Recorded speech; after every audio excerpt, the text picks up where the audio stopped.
Ça veut dire qu'il est d'accord. Alors. Ça veut dire qu'il est d'accord. Non, c'est maintenant là.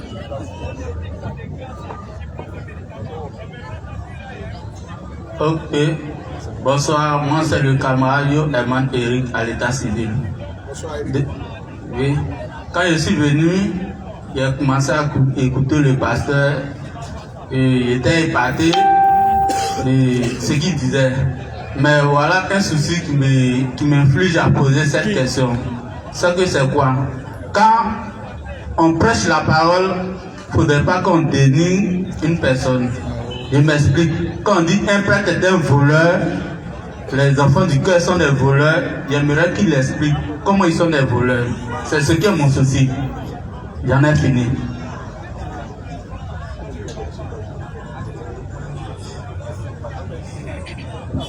Reste là. Pourquoi est-ce que Jésus, quand il est arrivé à Jérusalem, et il voyait les gens dans le temple en train de vendre là, il a fait fouiller, puis il les a chicotés, il a lancé les tables. Puis il a dit, la maison de Dieu est une maison de prière et vous en faites une caverne de voleurs. Et ils ont volé quoi?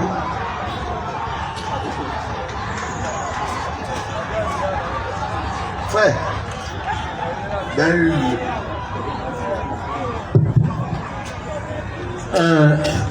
c'est la même Bible qui a dit comme ça que l'homme dans toute société poursuit un idéal, celui de parvenir à une vie meilleure. Donc, d'abord, je ne sais pas si le pasteur a dit que... Non, merci. Allez-y, on vous écoute. Je t'entends très bien, on vous écoute. Je dis, Jésus, là, tu dis on ne doit pas dire les gens ils sont des voleurs. Ça, j'ai compris. Quand à l'école, le maître me dit 1 plus 1, ça ne veut pas dire que lui, il ne connaît pas. Vous pouvez te poser des questions pour être instruit. C'est pour que vous deux puissiez vous comprendre. Avant d'arriver à ta question, pour t'aider à comprendre, toi mettre ta question et à mieux traiter ton sujet. Voici Jésus un jour en Israël. Il se promène dans le temple et il voit les gens sont en train d'échanger, ils vendent les pigeons, ils vendent tout. Jean 13. Et il prend fouet et il les chicote, il renverse les tables. Et puis vous faites la maison de Dieu, au lieu de faire ça une maison de prière, vous en faites une caverne de voleurs. Ils ont volé quoi? Question. Pourquoi il doit les laisser? Pourquoi il va juger, il va dénigrer les gens? Il les laisse vendre. Lisons le texte. Matthieu, Jean 2, oui. À partir du verset 13. La Pâque des Juifs, était proche. Et Jésus monta à Jérusalem. Il va à Jérusalem. Il trouva dans le temple. Il trouva dans le temple les vendeurs de bœufs. Les vendeurs de bœufs. Des brebis. Et des pigeons. La loi dit, pour faire un sacrifice là, il faut apporter quoi? Un animal, non? Mais au lieu d'aller au marché pour aller chercher les animaux là, ça est déjà dans le temple même. Ça est déjà là, dans le temple. Tu n'as pas besoin d'aller. Les sacrificateurs là, c'était déjà leur petit business. Tu payes ça déjà là, on fait ton sacrifice. Tu payes ton pigeon là, on fait ton sacrifice. Tu payes ton bœuf, en fait, dans le temple. Il trouva dans le temple les vendeurs de bœufs, de brebis, et des pigeons, et des chargés d'assis. Ayant fait un fouet, il s'en va et puis il fait fouet. Tu sais ce que c'est qu'un fouet, non? Chicote. En djoula, c'est qu'on dit gagné. Fait chicote. Ayant fait un fouet avec des cordes. Il a bien, lui-même vérifie si c'est bien fort. Oh, ils sont en train de vendre. Il faut devenir un peu bœuf là. Il dit, oh, bon, toi tu peux donner combien? Il est la vie en train de faire ça et puis il fait fouet. Ayant fait un fouet avec des cordes, il les chassa du temple. Il les a chassés du temple. Renverser les tables, porter tout ça. Oui, allons-y. Ayant fait un fouet avec des cordes, il les chassa tous du temple, ainsi que les brebis et les bœufs. Et il dispersa la monnaie des changeurs. Il a versé tous les argent. Et renversa les tables. Et dit aux vendeurs de pigeons, ôtez cela d'ici. Enlevez ça ici. Et ne faites pas de la maison de mon père. Et ne faites pas de la maison de mon père une maison de voleurs. Une maison de voleurs. La maison de Dieu était un endroit de prière. Mais eux là, ils ont volé quoi? Question. Oui. En fait, quand on prend l'édition Agitée, moins 340, il est écrit l'homme dans toute société poursuit un idéal, celui de parvenir à une vie meilleure. Si pour faire un sacrifice, qu'on doit acheter un bœuf, que le prêtre ou l'agent a acheté son bœuf pour envoyer pour faire l'échange, c'est pas les voleurs. Parce que l'homme, c'est écrit d'abord, l'homme dans toute société poursuit un idéal, celui de parvenir à une vie meilleure. Donc, toute personne a sa édition agitée, moins 340, si tu veux parler, tu prends le micro. Non. C'est ici, ça se passe, faut la laisser, mon frère. Mon frère. Non. Reste tranquille, on va causer. Reste avec lui. Faut pas écouter la foule. Faut te calmer. Faut pas écouter la foule. Calme-toi.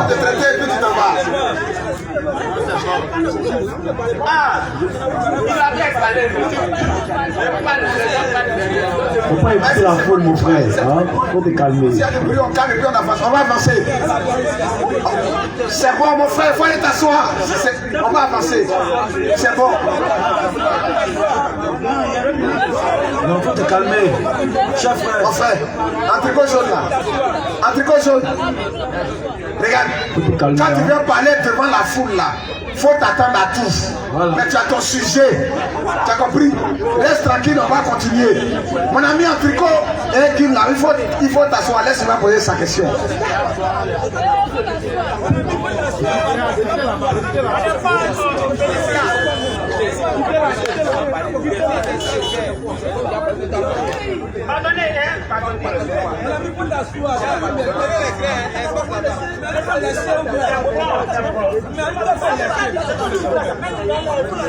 Arrêtez les têtes, s'il vous plaît.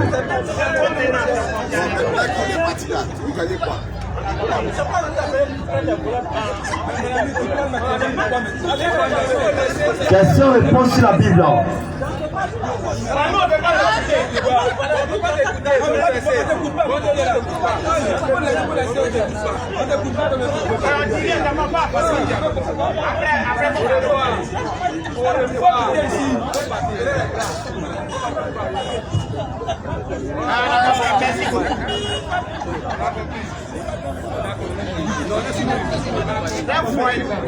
C'est bon, on va avancer. Il a posé une belle question. Il cite un écrivain. On lui a demandé c'est qui tu cites. Il faut qu'on sache au moins qui tu es en train de citer. C'est clair. Voilà. L'homme cherche l'idéal, tout ça là. Ok. Mais cette pensée là vient de qui? Question. Tu dis l'auteur et puis on continue. Voilà.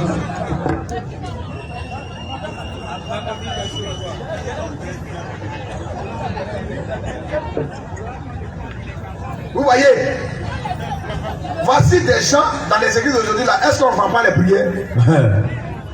On ne vend pas eau bénite. Voilà. On ne va pas chapeler. Quand tu vas à Saint-André là, Oui. à l'entrée là, chacun n'a pas mis sa table. Voilà. Comme jour de marché, on dirait goûter. Avec ses parfums, Voilà. ses encens, ses bougies. Tu payes là, tu entres, tu fais ton sacrifice. Voilà. Et dans des églises aujourd'hui, on vend eau bénite. Moi, j'ai vu dans une église où on vend même la Sainte Seine. Attention, attention. On vend la Sainte Seine, ça aide dans un paquet. Oui. Ça aide dans un paquet. Bien fait. 5000 francs. On vend la Sainte Seine. Voilà. On vend eau bénite. On vend huile de Jérusalem. On vend feuilles d'olivier où Jésus s'est reposé. On vend tout ça aujourd'hui. Oui. On vend des chapelets. Mais c'est du faux. C'est ça. Il trouva dans le temple les vendeurs de bœufs. Voilà. Des brebis. Ceux aujourd'hui qui vendent les prières dans les églises là. C'est ce qu'ils font. Voilà. On fait vente aux enchères dans les églises aujourd'hui. Attention, attention. Vente aux enchères. Voilà l'ordre de Dieu. Au béni. Qui va payer ça? Qui va prendre la bénédiction? L'autre crie 50 000. L'autre crie 100 000. Et lui qui a donné plus, et puis on acclame. L'eau Awadi. Qu'est-ce que ça? On fait vente aux enchères. Ça veut dire quoi? C'est du vol. C'est ça. La prière ne se vend pas. Jamais. L'assistance spirituelle ne se vend pas. Amen. Matthieu 18 ans. Écoute Matthieu 10, verset 8 ans. Guérissez les malades. Il dit guérissez les malades. Ressuscitez les morts. Ressuscitez les morts. Purifiez les lépreux. Purifiez les lépreux. Chassez les démons. Chassez les démons. Vous avez reçu gratuitement. Vous avez reçu gratuitement. Donnez gratuitement. Donnez gratuitement. Amen. Pourquoi l'homme, on dit non, ma fille, qui veut que ton mari n'a qu'à t'aimer. Attention. Il faut envoyer pagne. Ça veut dire quoi? Offrande spéciale. Il faut faire ce qui coûte cher à Dieu. Les gens cassent leur cantine. Oui. Ils prennent pagne. Un Dieu qui aime pagne. Ça veut dire quoi? Ta pommade là, il faut envoyer ça. Tu payes un peu d'huile d'onction, tu mets ça dedans. Ton mari va t'aimer. Royaume universel, on ne donne pas celle consacrée aux gens. Claire. Hésite-moi. Royaume universel. On ne donne pas celle consacrée aux gens. Question. Il y a témoin derrière ici. Non, on n'a qu'à voir ça et puis on va dire que c'est une bonne chose. Ça veut dire quoi? Alors qu'on voit des gens en train d'aller se tuer spirituellement. On va les dénoncer. C'est ça. Éphésiens. La Bible dit, vous avez reçu gratuitement, donnez gratuitement. Les gens font ça, on ne les arrête pas. Mais l'autre, comme dit Jésus, on le prend et puis on le met à la maca. Ça veut dire quoi? Ceux qui font ce commerce-là, c'est on doit arrêter. C'est ça. On attrape notre qui a vendu une d'onction. Question. Dans ta Bible que tu lis là, qui a vendu au bénite. Question. Celle consacrée. Qui a vendu celle consacrée aux gens. Question. L'huile d'onction qui est fait à base de l'huile d'olive là, c'est quand quelqu'un est malade, c'est-à-dire quelqu'un est-il malade, qu'il appelle les anciens, que les anciens prient pour lui, en appliquant l'huile sur lui. Voilà. On n'a pas dit qu'il n'a qu'à aller payer ça. Jamais. Vous avez reçu gratuitement. Les apôtres, quand Jésus les envoyait là, ils appliquaient l'huile sur les gens. Voilà. Mais ce n'est pas les gens qui savent payer l'huile. Moi j'ai vu, quartier Koweït, ce jour-là, un boutiquier, c'est sucre est fini. Voilà. Il y a un monsieur, on l'appelle prophétique. Ça veut dire quoi? Il est allé au Koweït, stade de Koweït. Il dit, si vous voulez que votre vie soit sucrée, prenez chacun un carreau de sucre. Ça veut dire quoi? On va prier dessus. Les gens courent, ça se rentre dans la boutique sucre. C'est un féticheur. C'est ça. C'est un voleur. Voilà. On voit ça aujourd'hui dans des séquelles. On dit, si vous voulez que Dieu n'a qu'à vous bénir, donnez telle somme aux autres. Ça veut dire quoi? Offrande spéciale. Et lui, il fixe le montant. Il peut dire 500 000. 500 000. Et ils vont vous matraquer. C'est ça. Envoyez. Dieu va vous bénir. Et le pauvre, même son transport. On dit opération poche vide. Ça veut dire quoi?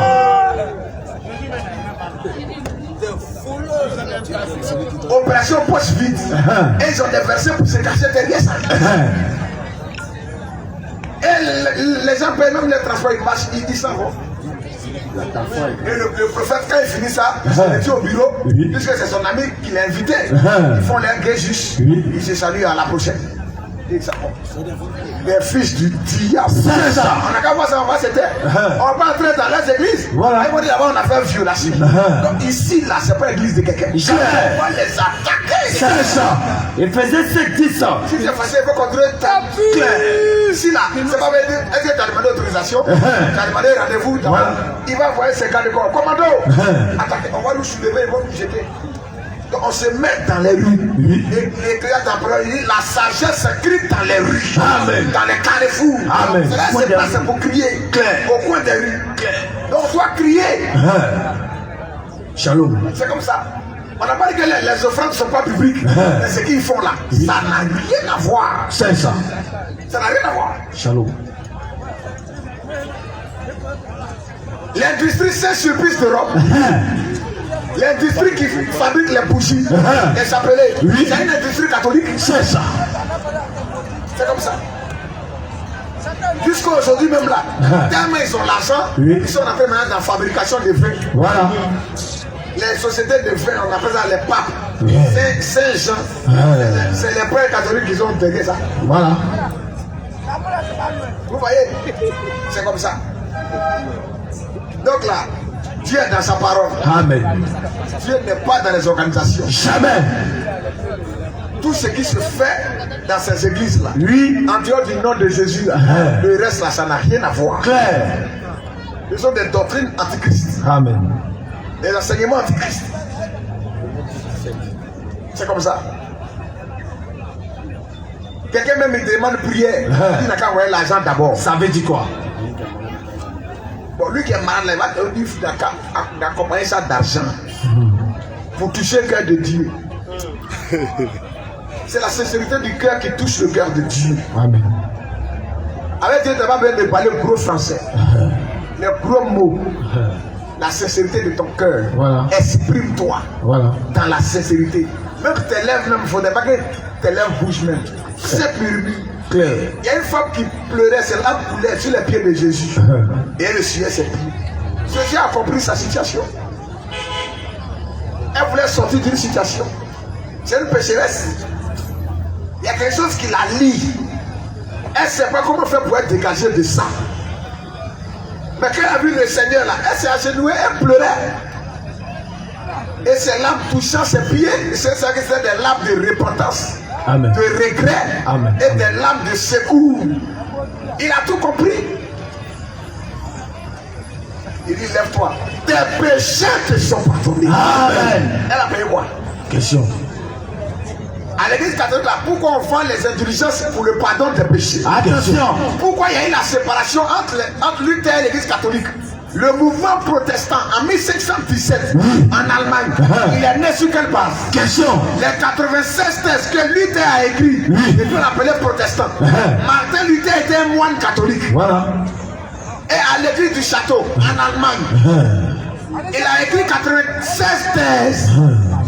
Mais lorsqu'il allait au Vatican, pour la première fois, et qu'il a vu le pape Léon X assis sur son trône, et son baron, son secrétaire Jean Tetsen, le pape vendait les indulgences pour le pardon des péchés.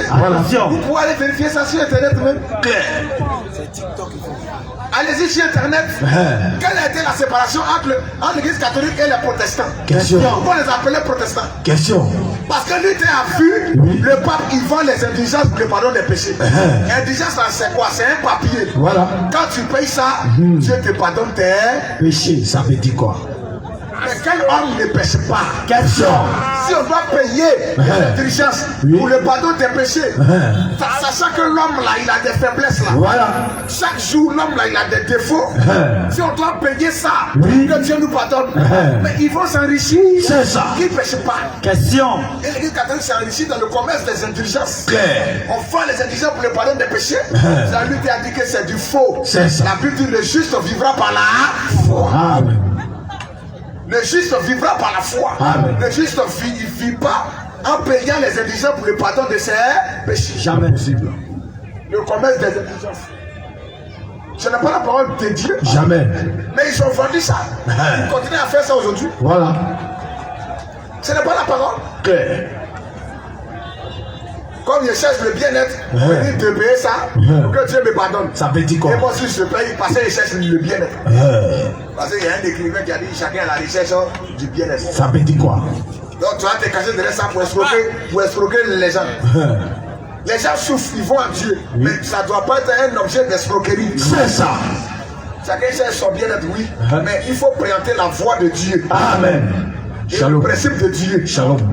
Et non, il t'habite avec tes propres principes. Non, tel écrivain a dit, chacun cherche son bien-être. Donc, il faut escroquer les gens. Parce qu'ils cherchent leur bien-être. Question. C'est une question anonyme. Oui. Ce dernier dit qu'au commencement, la Bible dit que Dieu a créé l'homme ensuite la femme. Oui. Et ils ont eu 2 enfants. Et l'autre a tué l'autre. Et l'autre était banni. Maintenant, ce dernier qui s'appelait Caïn, et il s'est marié. Et lui, il a trouvé sa femme pour la marier, puisque la Bible dit j'ai eu 2 enfants. Caïn a pris sa propre sœur. Il a pris une des filles d'Adam.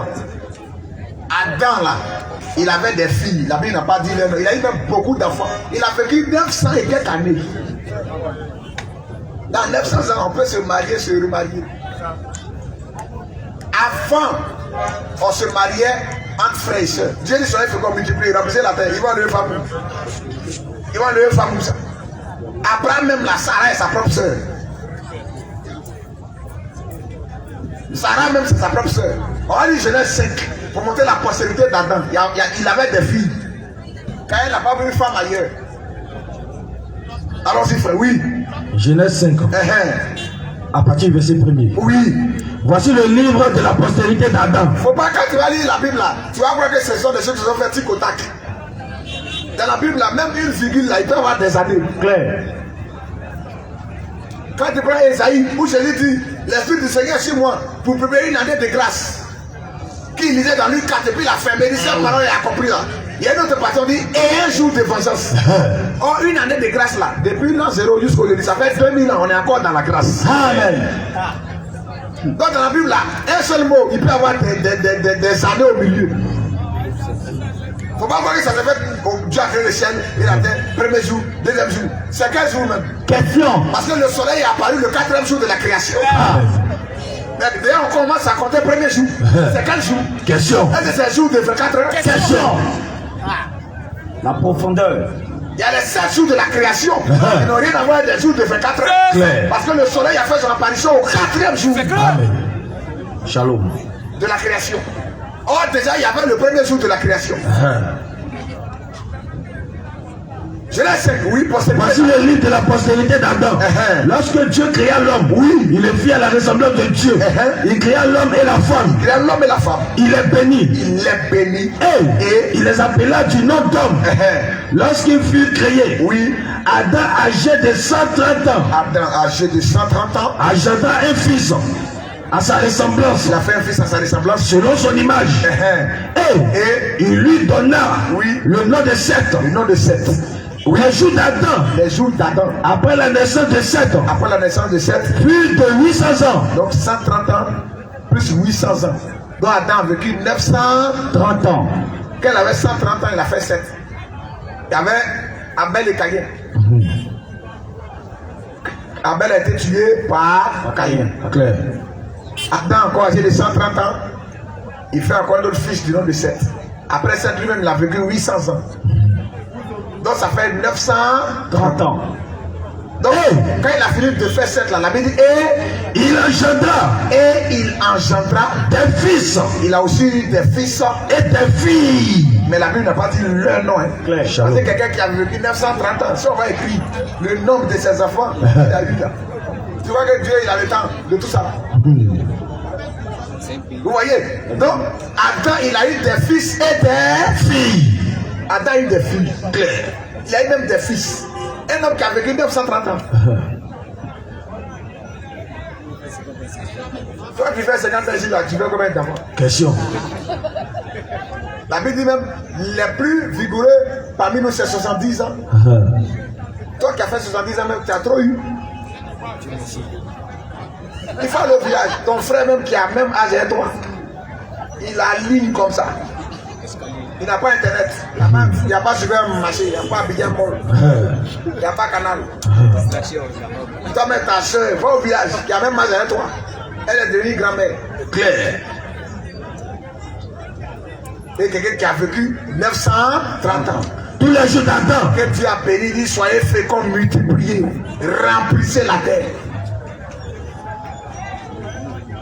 Et la Bible dit tous les jours d'Adam, tous les jours qu'Adam vécu, oui, fut de 930 ans. tous les jours qu'Adam vécu fut de 900, Puis il mourut. puis il mourut. Donc, Amen. Caïn a pris sa soeur. Abraham là, Sarah là, c'est sa propre soeur. Donc la Bible dit tous les humains sont sortis d'un seul sang. Ève là, elle est la mère de tous les vivants. C'est écrit. Ève est la mère de tous les vivants.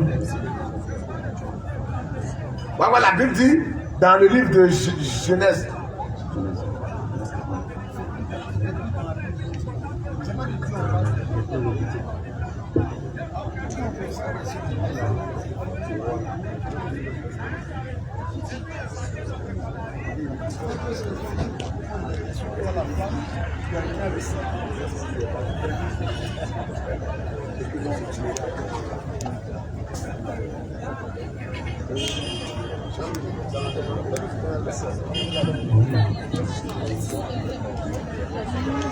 Rebecca et Isaac, c'était tes cousins.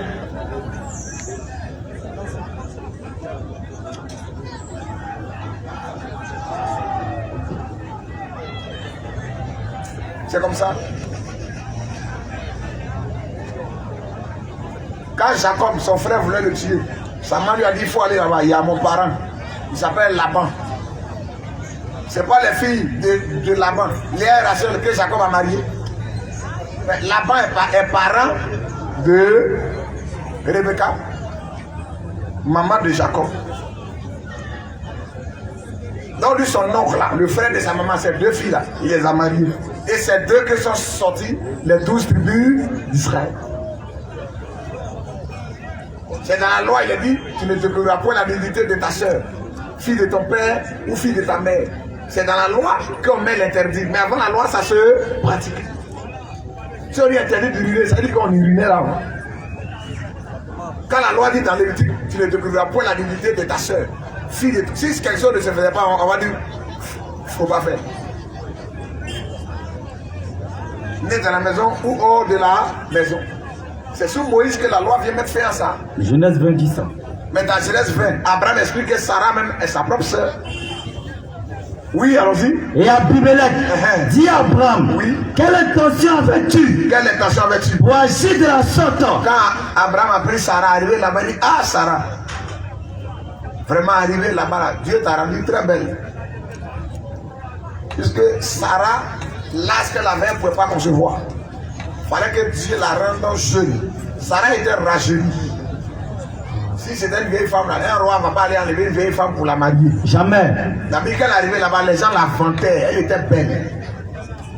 Donc, arrivé là-bas, il dit à Sarah, il faut dire que je suis ton frère. Il ne faut pas te dire que je suis ton mari. Parce que de toute façon, tu es jolie là. On peut me tuer et puis ils vont te prendre.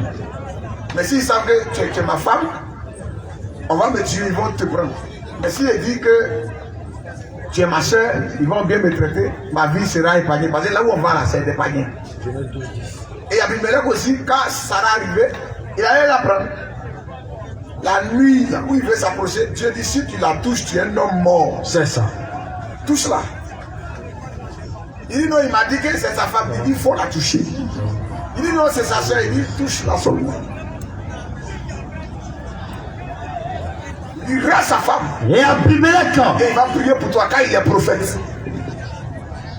Abraham est l'ami de Dieu. Amen. Amen. Shalom. C'est son gars. Donc le reste là, Dieu s'en fout de ça. Clair. Dieu est souverain. Amen. Vas-y frère. Et Abimelech dit à Abraham, oui. Quelle intention avais-tu pour agir de la sorte? C'est là Abimelech appelle Abraham, il dit viens prendre ta femme. Mais pourquoi tu nous fais croire que c'est ta soeur alors que c'est ta femme? Abraham répondit. Tu avais quelle intention quand tu faisais ça? Question. Abraham maintenant répond. Je me disais. Moi je me disais qu'il y avait sans doute aucune crainte de Dieu dans ce pays. Abraham dit que moi je me disais que ceux-là peut-être ne craignent pas Dieu. Et que l'on me tuerait. Et qu'on va me tuer à cause de ma femme. À cause de ma femme. De plus, il est vrai. Il est vrai. Qu'elle est ma soeur. Il est vrai. Qu'elle est ma soeur. Et qu'elle est ma soeur. Fille de mon père. Fille de mon père. Seulement.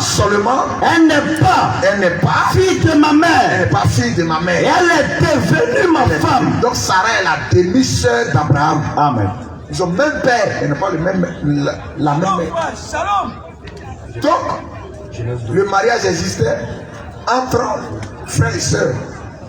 C'était pas un péché. Dieu dit on a qu'à remplir la terre. On va lever famille. Genèse 12, 10. Où on allait enlever femme? Alors frère, oui. Genèse 12, 10. Il y eut une famine dans le pays. Et Abraham descendit en Égypte. Il y a eu la même chose encore. Pour y séjourner. Abraham est arrivé en Égypte pour faire ça. Car. Et il a dit à Sarah, arrivé là-bas, il faut dire aussi que je suis ton frère. Car la famine était grande dans le pays. Comme il était prêt d'entrer en Égypte. Il dit à Sarai, sa femme, voici, je sais que tu es une belle femme. Je sais que tu es une belle femme. Tu es une femme belle de figure. Une femme belle de figure. Quand les Égyptiens te verront, quand les Égyptiens vont te voir, ils diront 2 points. ils vont dire quoi? C'est sa femme. C'est sa femme. Et ils me tueront. Ils vont me tuer. Et te laisseront la vie. Arrivé là-bas, il faut dire, je suis ton frère. Dis, je te prie que tu es ma soeur. Dis, je te prie que tu es ma Soeur, oui, afin que je sois bien traité à cause de toi. Et là-bas, quand Dieu est descendu, Dieu a frappé la maison du Pharaon. Clair. Ces soirs, ils ont pris Sarah. La Bible dit, les gens de Pharaon, quand ils ont vu Sarah, là, ils la vantaient.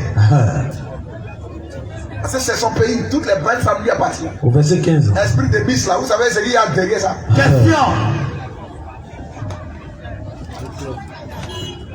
Esther, ils ont organisé bis là. C'est pas pour qu'elle soit la femme du roi. Quand Israël voulait un roi, et Samuel a dit, vous voulez un roi, vous voulez plus que Dieu règne sur vous. Voilà. Le roi que vous voulez là, il va prendre vos enfants pour les mettre dans son armée. Il va prendre vos filles pour faire ses parfumeuses. Et il va mettre un pot sur vous. Quand vous allez crier là, il va faire ça de vos propres enfants qu'il a mis dans l'armée là pour vous mater. C'est ça. C'est pas ça qu'on va dans la politique. Quand il arrive au pouvoir, il renforce le pouvoir. Voilà. Il recrute dans la police, Voilà. dans la gendarmerie. Il renforce bien. Et puis ils prennent maintenant tout. Quand vous faites grève là, on dit attaquez. C'est comme ça. Au verset 14. L'esprit de Miss, les gens se déshabillent et puis on les donne les millions. Maison, voiture. Et toi qui allais à l'école, on t'a frappé. Oui. Les souliers sont finis, tu écris. J'ai l'honneur, j'ai l'honneur, j'ai l'honneur. Tu montes, tu descends. Oui. Poto. Ça veut dire quoi? Tu te retrouves au village. C'est palmier qui fait tomber pour vendre bandit. Ou bien tu gères cabine. Et elle, comme elle a montré ses cuisses, Oui. villa, voiture. C'est un faux esprit. C'est ça. Il y a mis de tout, il y a mis de campus, il y a mis de district, il y a mis... Et la femme est devenue aujourd'hui le Dieu du siècle présent. On met femme dans tout. Oui. Publicité de bonbons, femme. Chou comme femme. Tricot, femme. C'est ça. Publicité de big femme. C'est ça. Tout ce qu'on fait, on met photo de femme. Ça veut dire quoi? Femme. Et le diable a récupéré, elle est devenue aujourd'hui son associé. Et la même manière que de par elle, l'homme a chuté en Éden, il continue à le faire aujourd'hui encore. Et on veut donner tous les droits aujourd'hui à la femme. La femme doit avoir les mêmes droits que l'homme. Mais elles ont plus de droits que les hommes. Oui. Les droits de la femme, l'égalité, l'égalité des sexes. Et puis d'abord, même toilette femme, toilette homme. C'est l'égalité des sexes. Non? Voilà. Mettez les toilettes ensemble. Clair. Ça veut dire que c'est du faux. C'est ça. Pourquoi on met toilette homme et toilette femme? Question. Vous voulez plus l'égalité des sexes.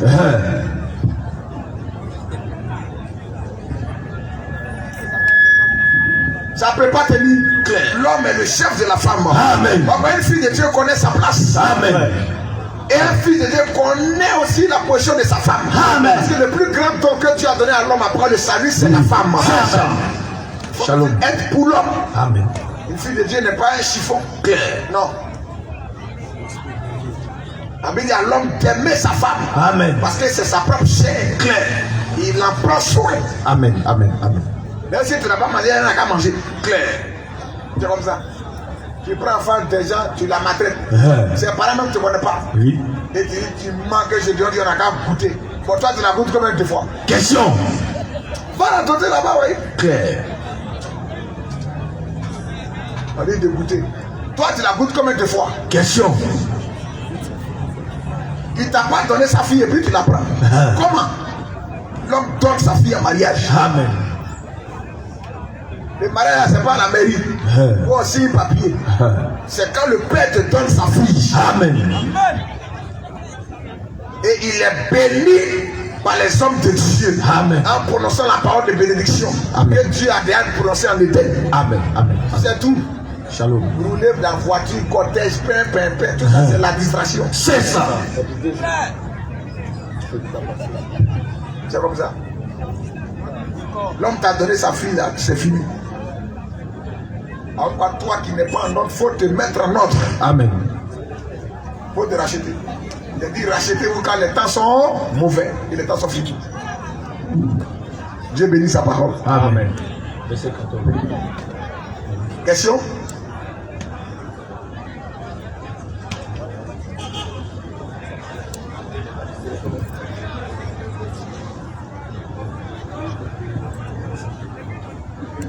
n'y a pas trop de résistance. Souvent, c'est l'esprit des ballons. Ballon va passer. Oui. Mais la parole de Dieu demeure éternellement. Amen. C'est comme ça. Donc venez accepter Jésus-Christ aujourd'hui. Nous prions à Yopougon. Nous prions aussi à Songon. À Songon, c'est le frère. Bienvenue. Songon est kilomètre 17. Carrefour Antenne. Après Carrefour Pasteur. Le prochain Carrefour, c'est Carrefour Antenne. L'église est là. Le pasteur, c'est le frère. Bienvenue. Il est au 2 x 07 19 74 15. 2 x 07 19 74 15. Kilomètre 17 Carrefour Antenne. Il y a aussi une assemblée à Niango à gauche, Carrefour Dépôt, en allant vers le terminus 27. Après Timothée, le Carrefour Dépôt. Niango à gauche. Le contact c'est le 07 59 35 28 34 07 59 35 28 34. Frère Dominique, c'est votre serviteur qui vous parle actuellement. La prédication de Jésus tire presque à sa fin. Amen. Nous allons faire l'appel pour les personnes qui veulent qu'on prie pour eux. Amen. Amen. Les recommander au Seigneur. Vous qui voulez accepter le Seigneur Jésus-Christ, faire la paix avec lui. Vous qui voulez recevoir votre guérison, par la foi, vous pouvez vous approcher. Amen. Il est dit, si vous entendez sa voix, n'endurcissez pas Votre cœur. votre cœur. C'est vrai, on a prêché, on a parlé, on a touché les versets. Mais quelque part, Dieu aussi parlait dans le cœur de tout un chacun. Shalom. C'est Dieu qui parle dans les cœurs. C'est Dieu qui convainc les cœurs. Il est l'heure de venir accepter le Seigneur. Nous lançons l'appel. Vous pouvez approcher, on va prier ensemble. Venez pour que nous puissions prier pour vous. Venez accepter le Seigneur Jésus-Christ. Ne résistez pas. Ne regardez pas à la masse ni à la populace. Il n'y a pas honte dans ces choses. C'est la relation entre toi et Dieu. Amen. Nous sommes venus seuls, nous partirons seuls. C'est clair. Amen. Il n'y aura pas de quelqu'un qui va t'accompagner. Clair. Viens prendre ton engagement pour accepter le Seigneur Jésus-Christ, pour accepter ta guérison aujourd'hui. Amen. Le salut était déjà acquis à la croix. Amen. Il y a 2000 ans de cela. La guérison a été déjà acquise il y a 2000 ans de cela. Amen. Viens l'accepter aujourd'hui par la foi. Shalom, frère. Nous lançons l'appel. Vous qui voulez faire la paix avec le Seigneur Jésus-Christ. Vous qui voulez vous abandonner au Seigneur Jésus-Christ. Vous qui voulez vivre pour le Seigneur Jésus-Christ. Vous pouvez avancer. Et non vivre pour vous-même. Vous pouvez avancer. Nous allons prier pour vous. Si aussi tu as quelqu'un qui est malade, tu peux approcher. En priant, tu peux penser simplement à lui. Et Dieu qui voit tout dans le secret, qui voit dans ton cœur, il est capable aussi de t'aider, de te sauver, de te guérir. Amen. Et de guérir aussi ton parent. Shalom. On peut porter les fardeaux des autres aussi. Vous pouvez approcher, nous allons prier pour vous. La prédication d'aujourd'hui tire à sa fin. Vous pouvez vous avancer. Et nous allons recommander la grâce de Dieu. Nous lançons l'appel.